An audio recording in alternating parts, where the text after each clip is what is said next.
આવતા Sunday 16મી March ગેર મેળાનું આયોજન કવાંટ ખાતે છે અને એના ભાગરૂપે અમે આજે ગેર મેળાના પ્રચાર પ્રસાર માટે એક સાયકલ રેલીના આયોજન કર્યા હતા, જે આપણા નસવાડીથી સ્ટેચ્યુ ઓફ યુનિટી સુધી અરાઉન્ડ 33 કિલોમીટર 37 કિલોમીટર જેટલા ડિસ્ટન્સ 200 જેટલા પાર્ટિસિપન્ટ્સ એમાં હતા, જે બધા જિલ્લા વહીવટીતંત્ર છોટાઉદેપુર અને સ્ટેચ્યુ ઓફ યુનિટીના પણ લોકો છે.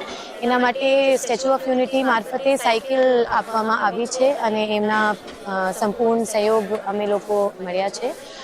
અને ઓલમોસ્ટ 80% લોકો જે છે આ પોતે સાયકલ ચલાવીને અહીંયા આવ્યા હતા. અને આ બેસિકલી એટલા માટે કે બધા લોકોને ખબર પડે 16મી માર્ચે ગેર મેળાના આયોજન થઈ રહ્યા છીએ અને બહારથી વડોદરાથી, અમદાવાદથી, બીજા ડિસ્ટ્રિક્ટમાંથી અને નજીકના સ્ટેટમાંથી પણ લોકો આવીને આ જોઈ શકાય એના માટે કર્યું છે. Thank you.